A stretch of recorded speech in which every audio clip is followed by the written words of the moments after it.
Hi,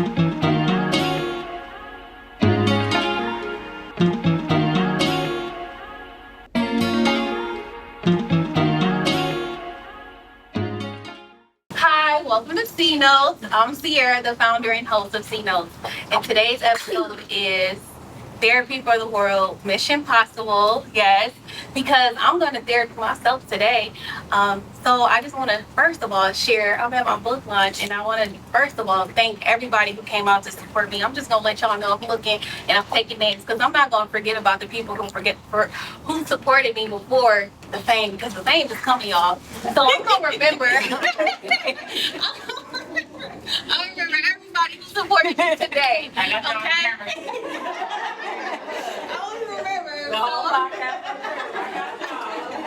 And I wanted to record this live and in person because, yeah, C Notes it ain't coming to an end, but C Notes is bigger than a podcast. It's a brand, it's a movement. And when I first started C Notes, it was just a podcast, but now it's more than that. It's my podcast, it's my books, and also this program I'm going to be coming out with, which all of you guys who are here will be the first ones to test it out.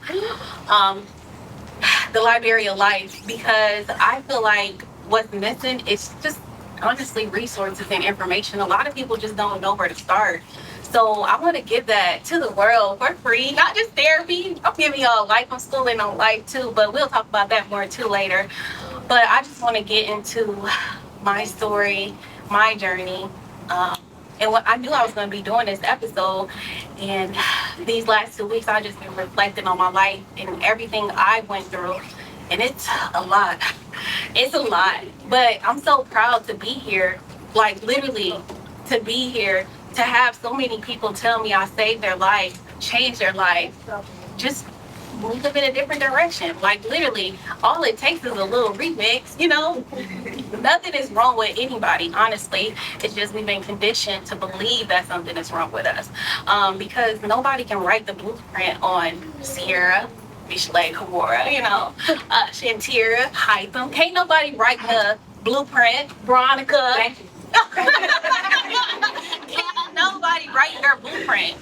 And first, I'm gonna say this. I want to give the flowers to my mom, because my mom. I'm gonna start this episode. If it went from my mom, I don't even know. When I say this now, people are like, girl, you no, literally, if it wasn't for my mom, I don't know where I would be. I would probably be dead or in jail, and that's the truth. Or I'm just gonna say it, probably not so healthy in a small town with maybe 5 or 6 kids. I don't even know. But my mom, she first started the cliche, because it's 2 cliches I tell everybody that has gotten me the furthest in life. Closed mouths don't get fed, and thinking outside the box. Those 2 cliches has taken me so far in life. And my mom did the first thing by moving me from one small box to a medium-sized box, okay? She moved us from Osceola, Arkansas. Literally on my birth certificate, it don't even say Osceola, because Osceola is too small. It doesn't even have a hospital, okay? It doesn't have a movie theater, a skating rink. It doesn't have none of the things that she moved us to this place. At the time, it still don't have a lot right now. We got one grocery store. They used to have 2. We got Walmart. We always gonna have Walmart. Walmart started in Arkansas. But anyway, it started there. Yeah. Oh wow, I never knew that. Walmart and Sonic. We gonna always have those in every town. But okay, so let me just get right into when my real. I'll say. I don't like to use the word trauma, but when trauma started for me, I was in the 4th grade when I experienced my first sexual abuse experience. And it was by a family member, a cousin. And honestly, this whole time, I just felt like the things I've been through in my life, I just felt like, honestly, and I said this literally in my first episode, I didn't see it as trauma. It was normal. And honestly, they're like, oh, it ain't normal. But to us, it was normal. It was normal. Even though it's sexual abuse and the violence and belittling, that shouldn't be normal, but it was our norm. And when I just reflected on my life, this is when my violence started. People may not. I was very violent and angry But I also was a sweetheart and an angel. You know what I'm saying? I've always been the person. I've always been the person that said I'm the best of both worlds in every aspect. I love everything about the best of both worlds because there's nothing wrong with it. We are created with polarity, and I'm bad. Okay, I'm good and bad. I'm everything. But when I experienced my first sexual abuse experience, the next day I went to school, and this was my first fight in school. And we were on a field trip. And of course, it was the biggest girl, and I'm not trying to brag or nothing like that. It was the biggest girl in the class, in the school, honestly. And she was my friend, and we were on a field trip, and she was just talking, laughing, doing what we would normally do. But because felt like I was damaged and what happened to me, she didn't know. I didn't want it. I'm like, why are you always talking? Get on my face like that. And I fought her. And we had to go reflect. We had to go sit in the corner, And I don't really remember what I reflected on, but I knew what I did wasn't right, honestly. And I did apologize to her, and we did stay friends. But for me, I just told my best friend that I was like, for me, I feel like I turned to Iron Man. I'm going to save the good guys, because after that, nobody really wanted to fight me. So now I went to go searching for fights. So if you bullying somebody, I was coming after you. Seriously, that's how I met a lot of my friends. I'm telling you, if you were getting bullied, I'm gonna fight that bully. And of course, we moved a lot. So at the next school in 6th grade, they didn't know me. So, I'm like, try me if you want to. And I was ready to fight anybody who would attempt to try me. And I was quiet. I didn't push any, because I'm like, Sierra, you don't go after fights. You don't be the bully. You don't, do that. I knew that was wrong. But it was wrong also taking my anger out on people, honestly, because I think about the last fight that I got into, and it just shows my strength too, really, because I was just reflecting on it. The last fight I ever got into, I was a probation officer.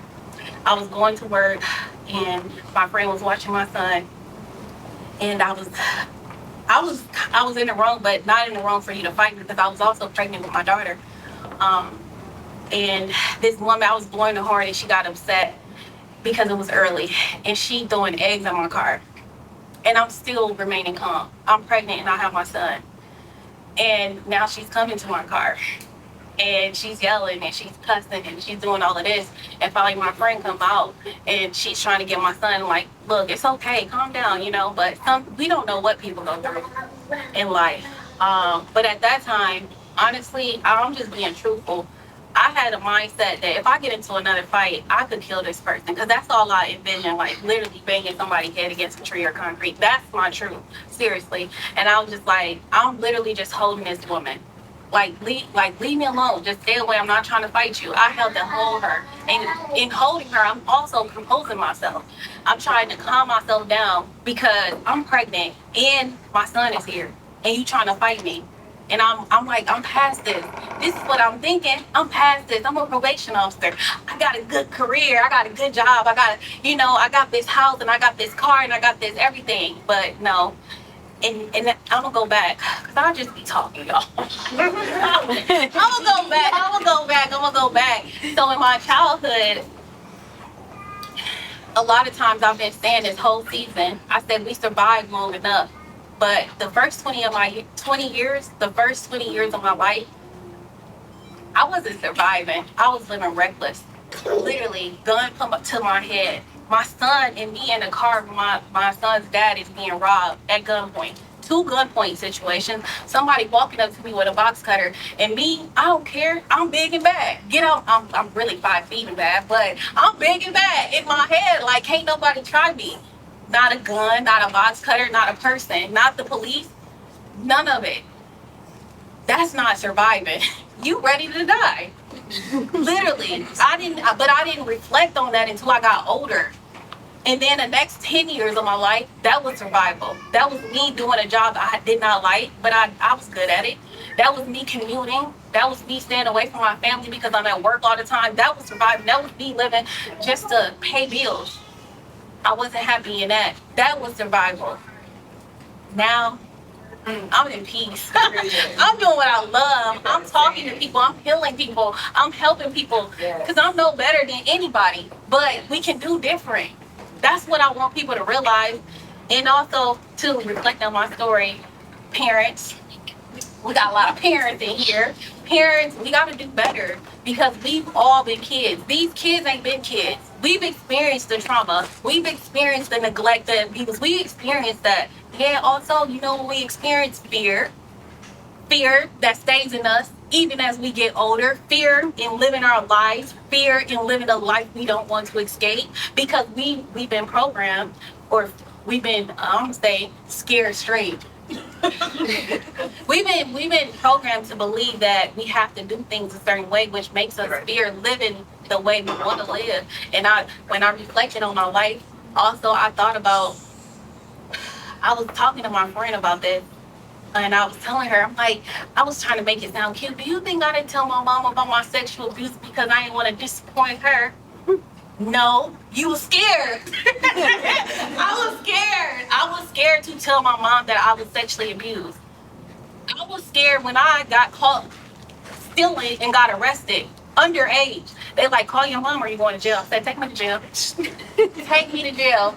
I'm going to jail. I'd rather go to. I'm more scared of my mom than jail. Get to the jail cell. You think we playing? We gonna put you in the jail cell. Put me in. Lock me up. No way, keep me. I don't care. So in my mind though, I was so naive because you know what I believe. This is me because I'm funny too, y'all. I'm funny. I'm like, it's because I'm black. It's because I'm black. They lock me up. It's because I'm black. No, it's because you won't call your mama. And I didn't. My friend called her aunt because she wasn't calling her mama either, but she was calling somebody. I ain't got nobody in South Bend but my mom. So she called her aunt. Yeah, but that's what fear does, literally. And I talked about this in my book. When my son was 3 and we was getting a haircut, he probably wasn't even 3. He was acting up, didn't want to get out the car.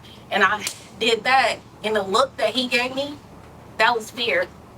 I said, I don't want my son to fear me. I don't want my kids to fear me because people use that. And my mom called me and she was telling me about the time she remembered. Like, it's been multiple times that family member tried to use stuff over me to try to manipulate me into believing that my mom wasn't going to be there. And the last time she did it, my mom said, Sierra, what? What does she got to tell you? Because she trying to hold something over your head. I'm like, yeah, I had sex before. I lost my virginity, But that's what that's what fear does. Like, we can't instill that fear into our kids. And we also got to be honest about these emotions. These emotions are our superpowers. But we use them and act like they kryptonite. They can be if you allow them to take over you. But God gave us these emotions for a reason, to tell us when something is off, to tell us when something is not right. But a lot of times we don't listen. We bury them deep down. We bury them deep down that now when you are able to process stuff, like I am right now, God was like, okay, let me bring back all the memories, bring everything back, because you can deal with it. And I can, and I'm more at peace in my life, and I can, and I'm able to say, okay, I'm able to say, I forgive everybody who did anything to me.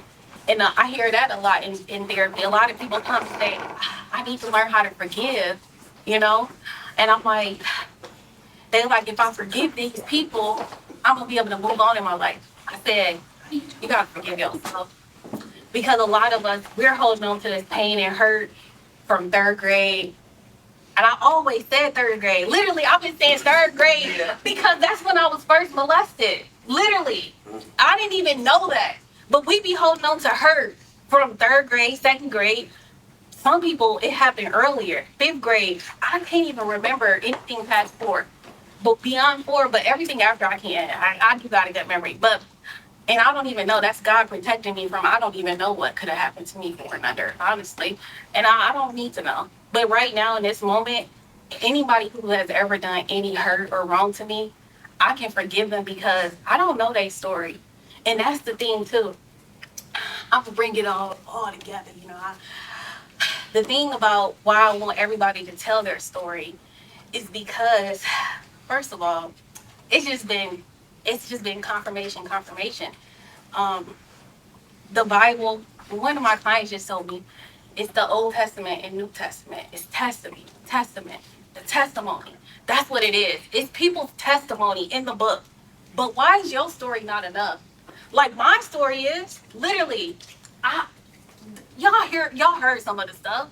How violent I was, how angry I was, how broken I thought I was. You know what I'm saying? And through all of that, I came through that. That was the first 20 years of my life. Then the next 10 years, I was living a boring life. I was just doing the working thing. You know what I'm saying? Doing what I thought society said would make you happy. And it didn't. Um, but we just got to do better and start telling our story so we can give God the glory. Like, my story is enough proof that God exists. My story is enough evidence that I don't need to follow a rule book to do right in life. I don't need to follow guidelines. Like, literally, I owe God my life. Literally, we wouldn't have a life to complain about.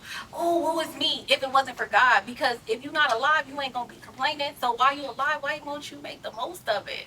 Like, literally, make the most of it. Stop getting so caught up in this blueprint that somebody else created. Somebody else created this story for us to start school at 5, graduate, go to college, get a job, have a 2-parent house. I think we all should have that. But sometimes we stay in relationships so long because that's what's been ingrained in us. But we're miserable. And if you're miserable, let it go. And it don't gotta be no bad blood. Like, literally, we can still move forward and be co-parents and do what's right with one another. But, y'all know I just talking. I don't even know where I'm going. But I just want y'all to know that y'all's story is enough. It's enough proof to do right. Like, I don't want to do wrong. I appreciate everything that God has gave to me, because I'm gonna tell y'all something else.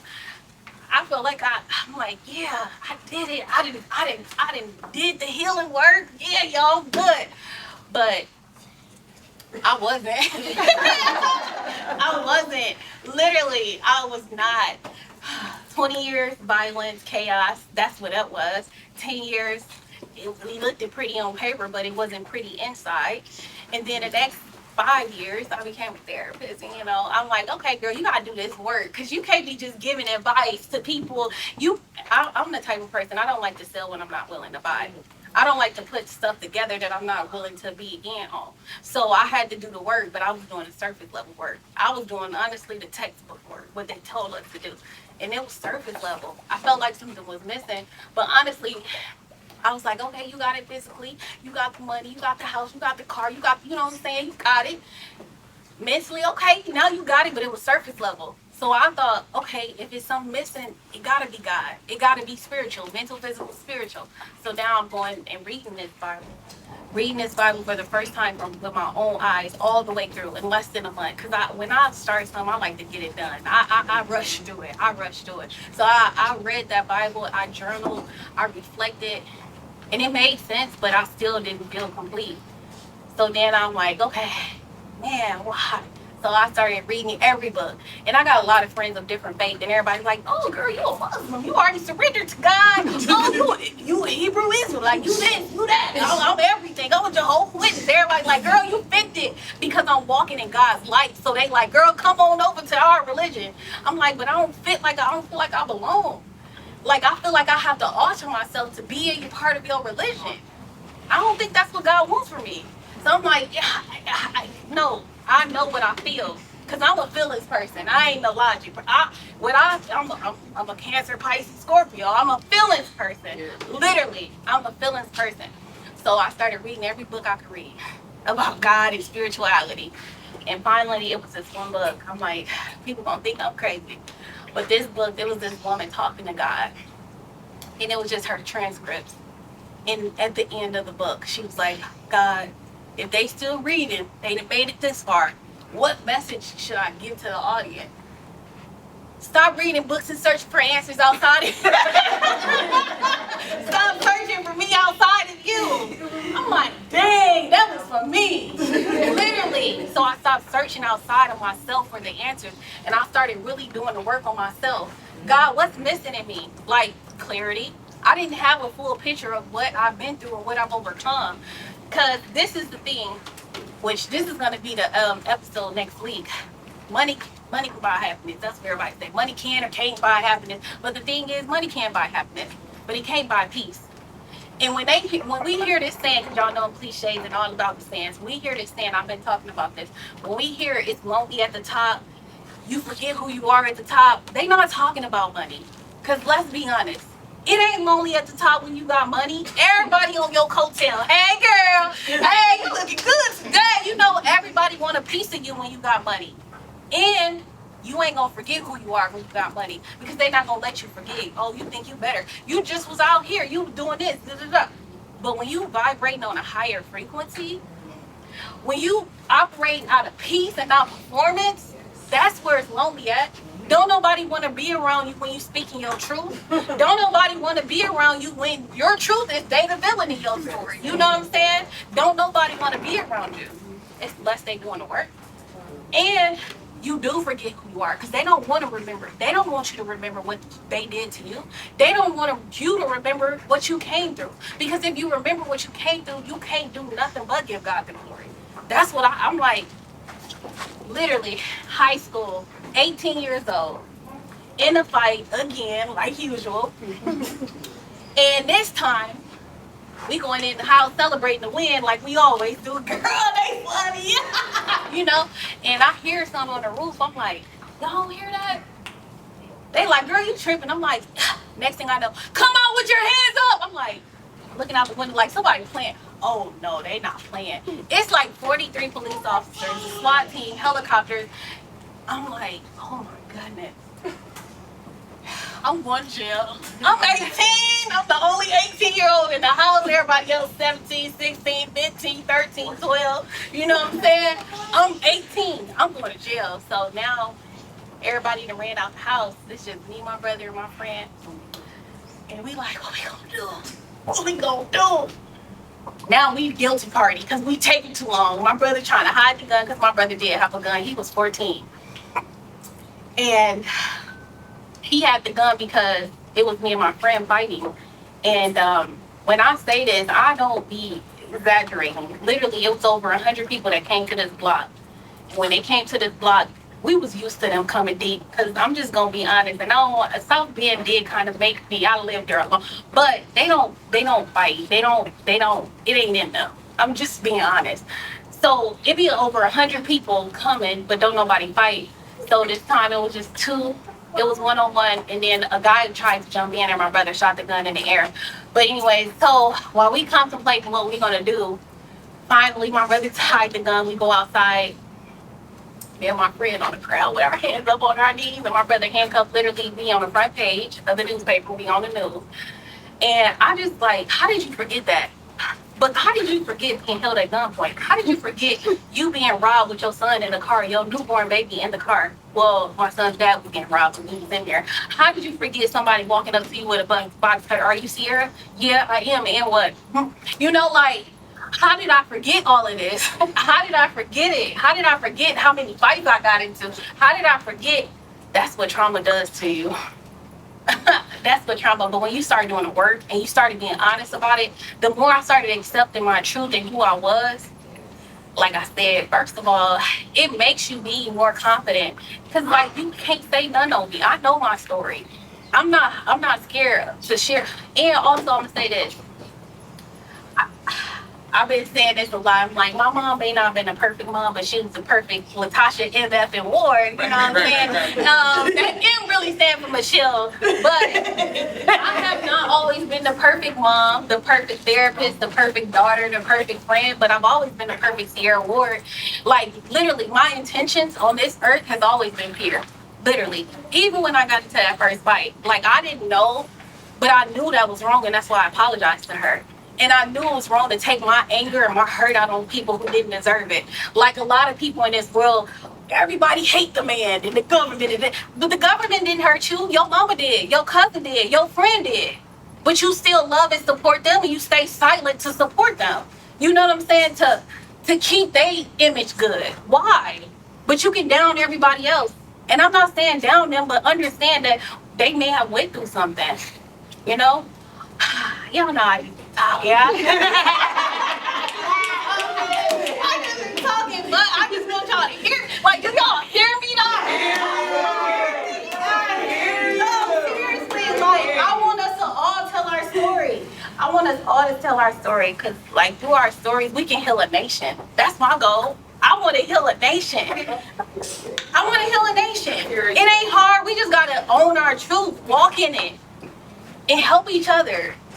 That's what I'm like. So I'm writing a new book. Not yet. We about to get us all the glory. But remix. Just remix your life. Nothing is wrong with you. Veronica, nothing is wrong with you. Brielle, Brooklyn, nothing is wrong with you. It ain't nothing wrong with none of us. We just gotta remix it up a little bit because we've been in a box. Our perspective has been clouded on our experience. So once we remix it up a little bit, we can remember who we are. We're spiritual beings having a human experience. Like, people get so caught up in the human experience, they forget the power that God gave us. We creators like our creator. Like, we were sent here to create. And then once we remember who we are, we can reemerge. And y'all know we're going to reemerge as God's light. Because no matter where I go, I reflect God's light. And people see it. They like, dang, I got to get on the God train. That's how I do it, you know? Because that's my story. People know what I've been through. Literally, people know what I've been through. They don't talk about it, but they know. They was remembering more than I was, but they was keeping quiet. But tell y'all story so y'all can give God the glory, okay? Yes. That's all I want. That's all I want. I don't know, but I'm gonna say, do anybody got questions so I can get into the next part of this so we can wrap it up. Champagne, toast it up, sign some books. Okay, so with the new book, you have certain gifts in there for people, right? I have each chapter starts with a value, a scripture, and why is this cliche relevant to living your life? And I'll give a personal story, literally, really personal. The first one is not, but I have to start with something that's nice, compassion, because that's all we gotta do. Lead with compassion. I do judge a book by its cover. We all do, but I'm not gonna treat that person less than. I'm gonna still treat everybody with the same compassion that I treat myself with. And that's why I be telling everybody, all I want is somebody who loves themselves unconditionally. My man coming, y'all. Let me just tell y'all in the wedding, all y'all invited. Okay, but I just want somebody to love themselves. I want somebody to love themselves unconditional, because when you love yourself unconditionally, I don't need nothing from you. Like, all we doing is growing and evolving together. Like, you not coming off me and taking my energy because you don't respect yourself, or you insecure, or you this. Like, work through y'all trauma so we can really, once again, save a nation, heal a nation. That's all. It's literally owning your truth. That's it. The truth shall set you free. Oh, and then in every chapter now has a little R&R at the end of the chapter, and it's just like a remix and reflect on what you just read into questions. It ends with some cliches that I may have left out. Can't leave a horse to water, but just, yeah. Okay, so the book. In the world, most people read the Bible. Most people, honestly, in this world, most people are Christian. Most people believe in the Bible. I believe in it too, but in a different way. Like, I don't have to believe in it and say I'm this. I'm God's child. Like, you know what I'm saying? I don't need to label myself, and that's really what's wrong with this world. Everybody put labels on everything. Like, I gotta be this, or I'm this, or that. That labels is what gets us. Labels is also what made me kind of go astray. I didn't never want to be But I labeled. don't relate to the Bible. How would I understand? So I got to do some more research. No, you don't, because it's the same. The scripture correlates to the cliche. All of it, the story, like, because we hear scriptures all the time. Like, I'm gonna just say one that recently was going around. Honor thy mother and thy father. But do we read what's next? Don't provoke the child. Don't make the child go through something. Don't make the child be miserable. Don't make it. You know what I'm saying? Like, I'm giving the truth. I'm not reading one line and saying, okay, this is the end all be all. I'm giving people a different perspective on something that They should research. yeah, because they didn't probably read it. Yeah. Right. But any other questions on the book, on life, what's coming, anything? What do you have in common? Okay, so I said I was gonna talk about it anyway. the podcast is ending. C notes. And I'm starting a new podcast that aligns with where I'm going in life, and also to give C Notes the credit that it deserves. It's more than a podcast, you know. It's like I said, it's a movement. It's me, C Notes. It's Sierra's notes on life. It's Sierra, experiences. But my podcast, I just want it to be a little bit more fun. It's I've said enough, honestly, but I want to now say things in a way that resonates with me, honestly, in different ways, like car conversations. I do so much reflecting in the car. How many of us sit in the car? Everybody Came from work. Their car is therapy. You still in the car? Yeah, car is their car. That's my therapist. The car. Everybody like ChatGPT, but ChatGPT, I'm gonna let y'all know. ChatGPT is good if you want to boost your self-esteem because ChatGPT is biased. Literally, it's biased to you. Like, and it makes it sound good to you. It's just biased to you. It's biased to me. I be like, ChatGPT, am I tripping? They like, girl, no, you ain't tripping. I'm tripping. Oh, no, I get where you coming from. But ain't no wrong with you.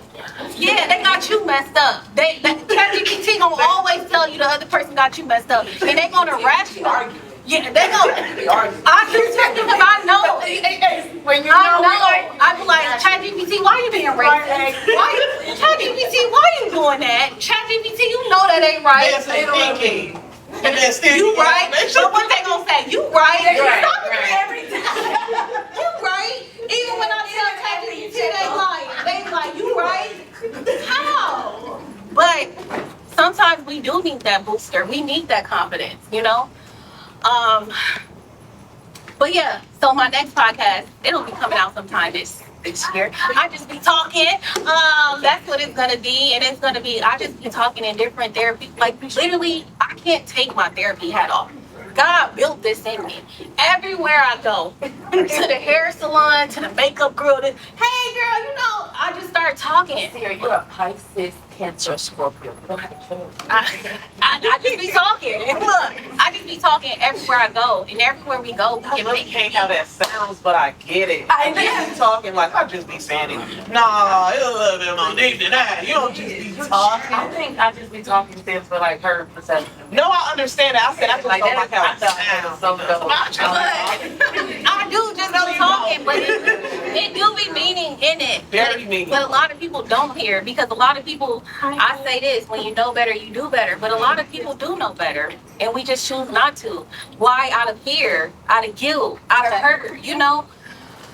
So if someone wasn't here today, how would they follow you or track your next adventures? C Notes. C Notes Facebook, C Notes website, C Notes Instagram, TikTok, C Notes. Parent Conversations Center too. But Parent Conversations, it started it, you know. But yeah, C Notes 11.1. Yep. On all platforms. I just want to heal a nation. That's my dream.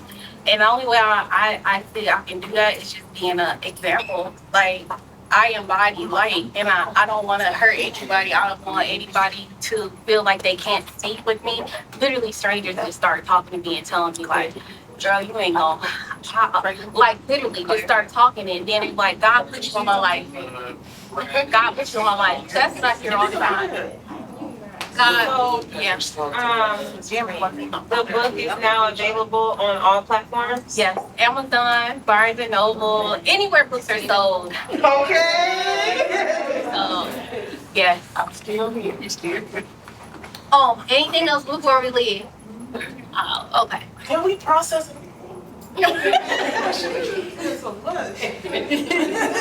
Last cliche? What's your last cliche? My last cliche, closed mouths don't get fed. There it is. So, I mean,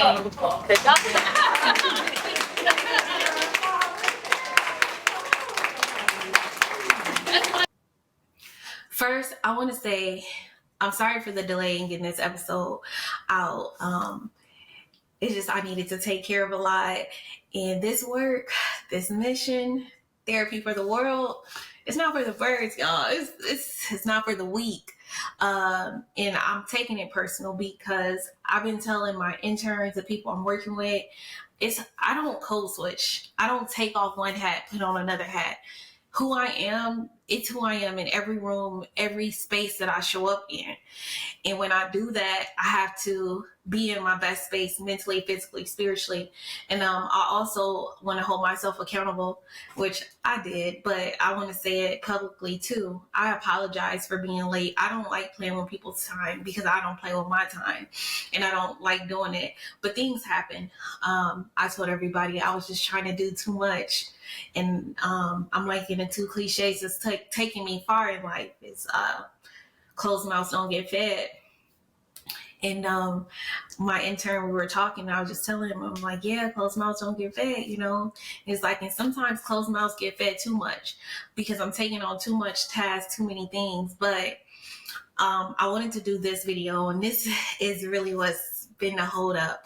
I wanted to do this video to wrap up C Notes because C Notes is coming to an end as far as the podcast C Notes, but I'll talk about that more later.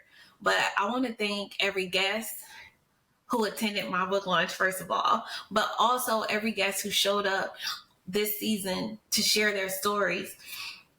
Because you guys also support me in a lot of things that I do. So I want to thank all of you. I want to thank all my guests who showed up.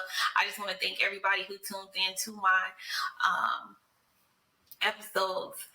And yeah, I really appreciate it so much.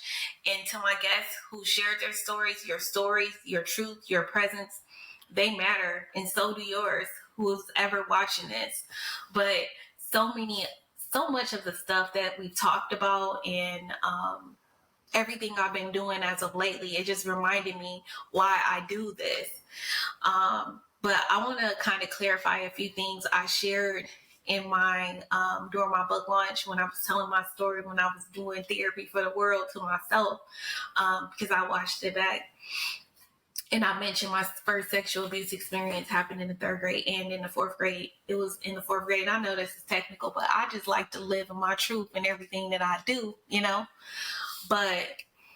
And when I tell the story, it is not about blame. It's about truth, my truth, because we heal by telling the truth. And since we're on the truth topic, and I keep trying to tell people the truth shall set you free. And that's what this season was about. That was what me sharing my story, a little bit of my story was about, because I do plan on writing my autobiography and doing a play and turning it into a movie. But that's what telling my truth was about, and it's going to be about for the rest of my life. I've been having so many conversations with so many people. If you're not a person who talks truth and holds yourself accountable, I just don't want you in my life. Like, I need people around me who wants to do right, who accountability person, or accountability is God. Like, God is my accountability. I want to do right in life because of our creator. That's why I'm doing right. But the truth, the truth shall set you free. Okay. I want to read my introduction to y'all because y'all deserve it too. And hopefully you go order it Amazon, Barnes & Noble, you know, anywhere books are sold. But a note from the author why I'm remixing my book. The truth shall set you free. We've all heard it, whether from family, religion, or just out in the world. But if we're being honest, most of us don't actually live like we know it. We hear it, we repeat it, but do we embody it? Because here's the truth. Most of us are not free. Most of us are living a lie. Not on purpose, not to be deceptive, but a lie that was passed down to us.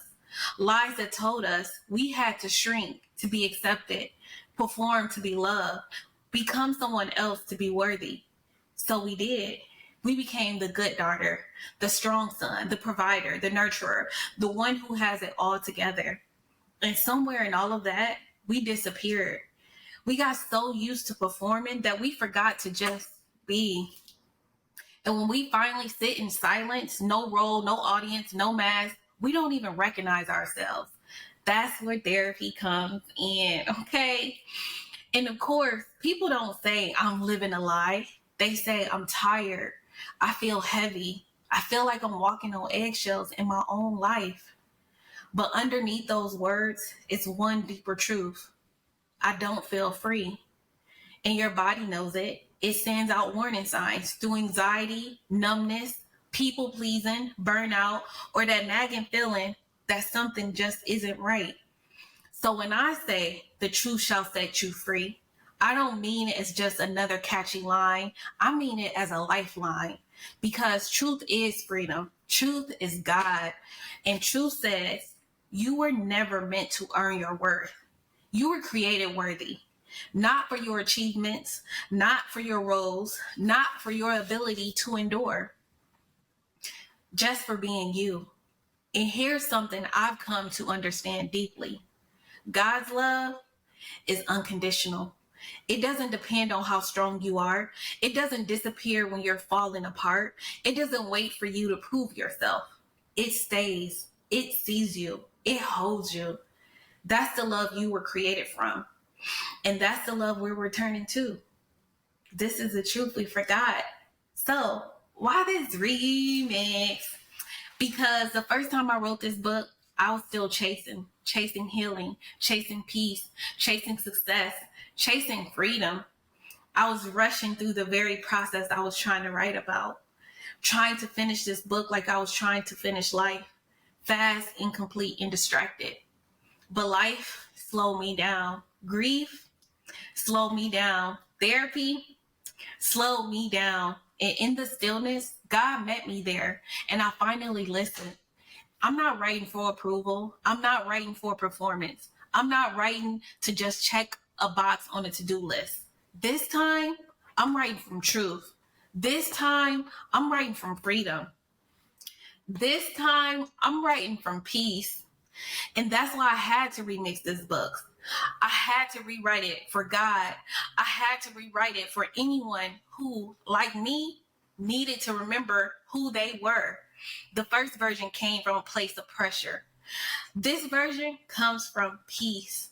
As a therapist, the thing I hear the most, I just want to be happy. But here's the truth. You don't want to really be happy all the time. Happiness is an emotion. It comes and goes. You weren't created to be happy at every moment in your life. What you're really searching for is peace. Peace is what anchors you when life gets real. Peace is what holds you steady when you experience loss. Peace is what shows up when happiness can't. When you lose a loved one, you don't want to be happy. You want to be at peace. Peace in knowing you love them fully. Peace in knowing you said everything you needed to say. Peace in knowing you have no regrets. Yes, you'll still be sad, but sadness and peace can exist at the same time. That's what freedom looks like. It is for freedom that Christ has set us free. Galatians 5:1. Freedom isn't about performing. Freedom isn't about people pleasing. Freedom isn't living by someone else's script. Freedom is peace. Freedom is truth. Freedom is living as you. There's nothing new under the sun. Ecclesiastes 1:9. Life isn't new. The struggles aren't new. The desire to be free isn't new. And the wisdom we need, it's been here the whole time. It's in these cliches, okay? Cliches are more than just overused sayings. They're wisdom in disguise. They are values wrapped in words. Truth passed down in simple form. But somewhere along the way, we stopped seeing them as tools and we started treating them like noise. One truth that grounds me as a therapist and as a human is this. Most people don't know how to love themselves. They love their titles. They love their work ethic. They love their survival story. But loving themselves, that feels foreign. And that's because we were conditioned to earn love. But once again, that's not the kind of love God gives. God's love doesn't depend on your performance. It doesn't wait for your success. It doesn't leave you when you struggle. It's always there and it's still here. So the journey ahead, from freedom to fruition, now that I'm writing from a place of peace and presence, I've been able to shape this book into something more intentional, something that mirrors the process of becoming, not just walking away from the lies, but learning how to stand in your truth. I see life and healing the way I see a tree. The seeds, we start with the mindset, what you believe, what you were taught, what needs to be questioned, challenged, or unlearned. Then we move to the roots. We get grounded in truth, in your truth. We explore the values, honesty, and healing that keeps you steady when life tries to shake you. Then we move to the branches. From that foundation, we begin to expand into relationships, identity, purpose. These are the outward parts of you, nourished by what is rooted within you. And finally, the fruit. This is the reward, alignment, a life that reflects the real you, a life you don't want to escape, a life that tastes like freedom. My hope for you is that you don't see this as just a book of cliches. It's a healing manual, a mirror, a conversation, a toolbox. You don't need to have it all figured out to begin. You just need to be honest. Let's start with that. Let's plant some seeds. Let's tell the truth. Let's heal. Let's grow, because healing isn't one and done. Evolving isn't one and done. Living isn't one and done. Life is the journey, and whether we like it or not, death is the destination for all of us. But the question you need to answer is, will you actually live before you get there? Yeah, hope y'all get that book. But with that ending, I hope you live before you get there. It's just saying start with the end in mind. And I was like, ooh, I like that. I was on a plane journaling about that quote. I feel like we need to start with the end in mind. A lot of us. And a lot of us don't realize, or we don't want to be honest with ourselves and say the end is death. And I'm not trying to be dark or any of that, but we complain a lot about life, that if we didn't have this life, we would be dead. We wouldn't be able to feel, we wouldn't be able to taste, we wouldn't be able to enjoy life either. It's a lot to complain about, but it's a lot to be grateful. I mean, just looking outside, I keep looking outside. I love being outside. I love being in nature. I love everything about life. And even though life was hard, but I didn't even see it as hard or challenging, honestly, truthfully, when I was younger, growing up with the things that I grew up, being physically, sexually, mentally abused, experiencing violence on top of violence, having a gun pointed in your face, seeing your child's father, being robbed at gunpoint while your newborn baby is in the car with you, having the SWAT team come. So many times I literally could have been arrested. I've been arrested, but so many times I could have done a long time in jail. I was literally just talking to my brother, and he was like, Sierra, when I tell people you got in more fights than me, they don't believe me. I'm like, yeah, I got in so many fights. And when I think about that time, like when the SWAT team came and all that good stuff, I got into a fight and I was 18, and the girl, she was like maybe 16, 15. Honestly, I don't know. And I was just saying, like, man, and the police officer's like, yeah, I could have took you to jail, but they ain't really like her like that. And they was like, man, you did us a solid, you know what I'm saying? And I was just like, man, God been looking out for me my whole entire life. I can't be mad about nothing. I don't want to change nothing. Because I wouldn't be the Sierra I am today. And I love me, okay? I love me unconditionally. And I want to be clear, because I rewatched it and it seemed like I was trying to comfort some people in my towns. But I'm not trying to tear down any of the cities that I came from. South Bend, Indiana, I have so much love for it, for the whole city, because I saw it all there. Beauty, brokenness, polarity, duality. South Bend, I had a lot of violent moments. It's still a lot of reckless, senseless violence going on there, yes. But it also taught me so much. The first 20 years of my life, all I knew was chaos. And that was my normal. And people now like, oh yeah, what is normal? That's not normal. But that was our normal. And it is still a lot of people's norm right now. And I feel so sad, but it's not living. And I said it. I'm like, I've been saying I was I was surviving. But the first 20 years of my life, I wasn't, because my freedom, my life could have been taken. That's not living. That's not even surviving.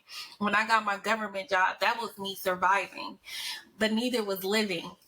And I'm just gonna say, even though I'm no longer in South Bend, Indiana, I'm never gonna forget it. How can I? Like, it made me, it shaped me. Um, because I'm gonna say too, because of that version of me, the little girl growing up in South Bend, is why I fight so hard for this mission, therapy for the world today. I didn't realize what I was going through. People would label as trauma, or, oh girl, you got PTSD, or, and I'm so happy I don't look like what I've been through. I'm so happy that throughout it all, I've always been able to show grace. I was talking to my friend this morning. I'm like, yeah, I'm that duality, polarity. Ooh, I'm ghetto and graceful, because I'm a Marvel superhero character, and I'm a Disney princess. Like, I'm all of the things. I'm gonna keep saying it.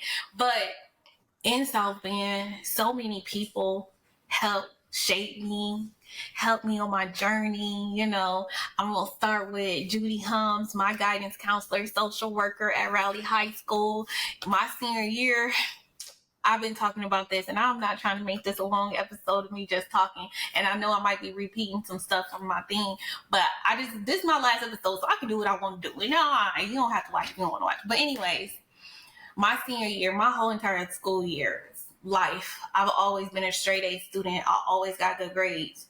And my junior year, honestly, junior year for sure, I was talking to my best friend, and I was telling her, I'm like, dang, now I realize why people drop out of high school, because I always was like, dang, how you drop out your junior and senior year? And actually, most of my friends dropped out their junior, senior years, but I understood it. But I'm like, dang, I worked too hard. You can't be a straight A student your whole life and drop out. So I went to our guidance counselor and just told her what's going on. It was all truth, but it was also an excuse, because I could have still been doing what I needed to do, but my life was chaotic. That's the truth. But Judy Hum, she helped me. She helped me graduate still with honors, and I got the award for overcoming so many obstacles and still graduating on time. Okay, and a month later, I found I was pregnant. But that was another transition in my life. My son and him coming into this world changed my life so much. I was like, I cannot be living reckless. I got to go into survival mode, honestly. And I did. I went to survival mode. But the woman who told me I was pregnant, Women's Care Center, social worker, she was like, girl, you going to school. I didn't even apply to St. Mary's, but she got me into St. Mary's. That's the school she went to, and that's how I got at St. Mary's. And now I'm so happy she made that call for me. At that moment, changed my life. St. Mary's College did change my life and impact my life so much, because I was able to travel abroad. They helped me get a car, honestly. They helped me find a place to stay. I was homeless, honestly. I didn't have nowhere to go. Or I could have stayed settled for a relationship I didn't want, or be in a household where I was, it was a lot. And Sister ML, Diane Fox, they helped me get my place on Notre Dame campus. They had graduate housing for students with kids. And I was able to live on Notre Dame campus for my last 2 years of my college experience at St. Mary's. Or maybe it was 2 years total, but man. And Sister ML ended up passing away, and they ended up creating an award in her name, and I was the first student. Sister ML, she was so helpful to me on my journey at St. Mary's, and even her coming to tell me, Sierra, what you gonna do? I'm like, what you mean? She was like, you can't stay on Notre Dame campus for the rest of your life. I'm like, oh, I wasn't even thinking about that. Because a lot of times we be just living life thinking things are not going to change, but things are always going to change, and you do need to be prepared. And I'm not saying be all anxious, but start with the end in mind. That's what I'm doing. I'm creating my life with the end in mind. What can I do for the rest of my life? Literally. I can't work a 9 to 5. That's not feasible. That's not something I want to do. I don't like to be on nobody's time but my own. But anyways, that's the story for another time. But at St. Mary's, my sophomore year, I switched my major because I thought I wanted to be a teacher because that's what my mom wanted to do. But I will talk about that later. But Mark Geisler, he's a social worker at Adams High School currently, but he was my sophomore intro to social work student at St. Mary's. And literally, this man has impacted my life on so many different ways. I can't even say, but he's definitely the reason why I'm a social worker, why I'm a therapist, and why I'm doing what I'm doing. So I really want to thank him. And I also want to shout him out because he was the first social worker in South Bend to win Teacher of the Year as a social worker. Okay, doing great things. After the one class with him, I literally left and went to go change my major. And yeah, best decision of my life. And I also want to shout out to Lisa Carl. I'm sorry, shout out people, but hey, they helped shape my journey. Lisa Carl, she got me my job at the library. I worked at all 4 years and I learned so much and I got to be doing something I love with books. But I'm just so grateful for God because, yeah, I wouldn't be where I'm at today. And I just see my life and I really look at it. When you're honest about where you're at today, I mean, for me, I can only give God the glory for where I'm at today. But I think about how far I've come. And I just love myself and I love my life and I love everything I went through. But also, I want to shout out my birthplace too, Osceola, Arkansas. It's small, but it may not have much. I'm gonna say it has my family, my roots, and without them, there will be no me. We got some generational patterns and curses we need to break, but I see so many of you trying, and I appreciate that. And I'm gonna say, y'all, I be getting so many compliments on my clothing and my styling. It's my family, my mama, my aunts, my cousins. They be dressing, okay? That's one thing I can say. They don't step out the house unless they're presentable. Seriously. And they also taught me how to clean, cook, all of that. Like, we be cooking it, we be cleaning, okay? But I feel like the cliche, when you look good, you feel good. I got it from them. Like my cleanliness, my fashion, and my loyalty, it does come from my family. But I'm gonna just say this. Here's the thing. Loyalty isn't always good. Not when it keeps you tied to people, places, or habits, situations, and experiences that's blocking your growth. Loyalty can't come at the cost of your evolution. And I've mentioned it, and I want to really talk about this duality and polarity. Last week, one of my clients asked me about that, and she said, I have a thing because it's not in the Bible, but I keep hearing this talk about it. I'm like, but it is in the Bible. When Adam and Eve consumed that knowledge fruit, they realized they were naked, but they've been naked this whole time. And that's what polarity does. Like, it makes you feel like something is bad when it's really not. It's really how we respond to things. Like, because we're not one thing. We're not all good or all bad. And I remember saying this to this guy. I'm like, I'm a walking contradiction. He's like, what that mean? And I like conversations like that because I get to explain it.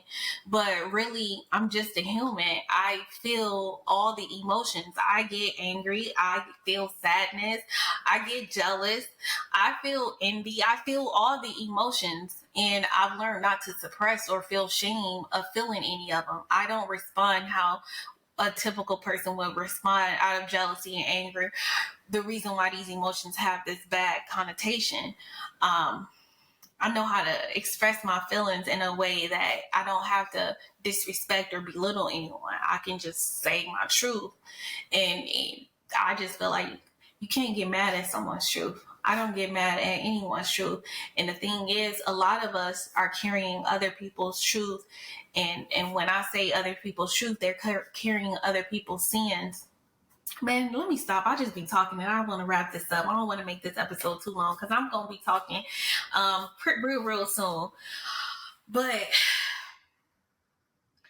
I just don't let emotions lead me into actions that betray who I am. I made mistakes. I fought. I've struggled. I've stole. I've done things that I'm not proud of. And I tell everybody,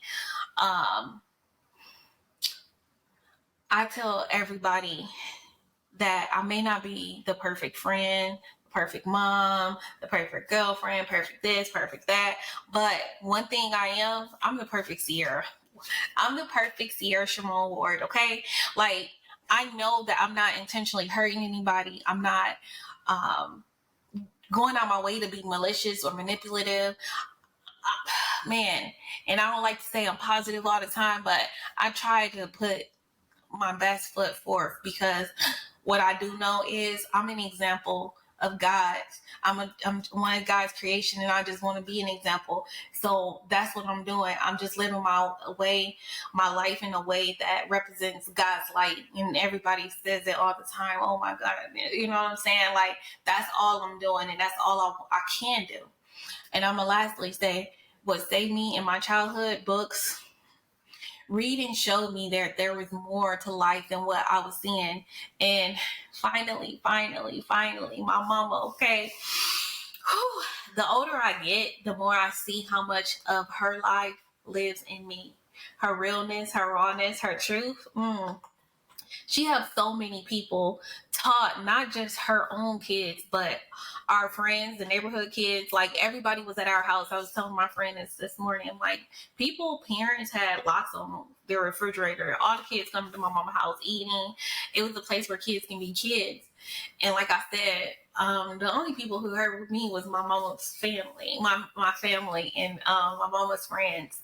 Kids, but as far as the neighborhood kids, most of the people I grew up in South Bend with, like, I never was like, I didn't feel, I wasn't taken advantage of. Like, we literally just had a good time. We used to play different games, like childhood games, like just playing games. We had so much fun. And my mom did that. She created a space where kids can literally be themselves, and not just be kids, but just be human and be real with them. And like, yeah. And man, I can't. I love that my mama gave me the realness that she gave me, But that's what makes me one of the best therapists out here. I don't care about the degrees or the titles. It's my truth that heals. 2 of my clients just recently reached out in the last like 3 days, literally, for emergency sessions this week, saying like, I need to talk to you because I know you're going to keep it real with me. Like, that's the compliment, or that's what I get from my clients. Like, they like me so much because I'm real. I'm just authentic. I'm just myself. My interns, people I talk to, it's my rawness, my me being me just being truthful. But that's how I feel like that's how we heal. That's how we're going to change the world, with truth. The truth shall set us all free. But it just brings me back to how we started this series, C Notes, in this episode, Therapy and Myself. This wasn't just a podcast, outro, intro, whatever you want to call it. I'm just declaring to the world, I'm not hiding anymore. So this wraps season 3 of C Notes, but this is far from over. I got a new podcast coming soon. I just be talking, y'all. I'm so excited. And C Notes is only getting started because it's more than a podcast. It's a brand. It's Sierra Notes on Life. C Notes is my therapy practice, Caring Conversation Center, my books, my podcast, my up and coming R&R retreats, my Therapy for the World Fest, my workshops, my Library of Life program launching very soon, because I want to give people resources and guidance on buying a house, fixing your credit, all these things for free. And if you need help, because some people don't want to do the work, I'll have people who I know and trust, who I know is not getting over on you, who I know is, it's a fair deal. Because I'm not willing to sell anything I'm not willing to buy. That's why I ain't never sold. No, let me stop. I'm not willing to sell anything I'm not willing to buy. Oh, I'm giving you all the information for free. First, I'm going to be doing lives talking about how to buy a house, how to rent a house, how to sign up for school, walk you through the FAFSA process. So many people ask me about that. Help you get started with the group home, help you write your book. So all life things, life insurance, question, anything like that. We're gonna nutrition. We're gonna be doing all these lives, and then I'm gonna have all these resources and all the videos available to everybody for free. So I will be sending out information on that really soon. So if you have questions, you can ask before the live or you can ask during the live. Because y'all, there's too much gatekeeping, and I ain't gatekeeping on life. Like, if you need help, why not help? All these people with all these money, and they still want to sell you and make you pay for things at thousands of dollars, $500, even $100. For what? Something that really didn't impact you. So I'm about to just give it all to you for free. That's what I'm going to do. And if you use it, you use it, because we know knowledge is power, but it's really the application of knowledge. And we all know when you know better, you do better. But it's also when you know better and choose to do better, that's when the better is going to come. But I found that lack of resources is what's holding people back. So I'm creating it free for everybody. So I'll just say, make sure you sign up for C Notes newsletter and stay updated. This isn't goodbye. This is see you later. And remember, if nobody told you today, let me tell y'all before I leave, because I got to end with some music. I'm so proud of you. I'm so proud of you. I'm so proud of you for still being here today. I know you overcame so much. I don't know what it is. I don't know your story. You got to tell your story so you can give God the glory. Tell your story. Give you the glory. But I want to end with this song. Kalia, proud of you. There's days when we're high, and days when we're low. No matter where you are on your journey, no matter how messy or beautiful life looks right now, you're showing up. You're healing, you're growing. So as we close out this season, I just want to say, take care of you. I'm so proud of you. See you later.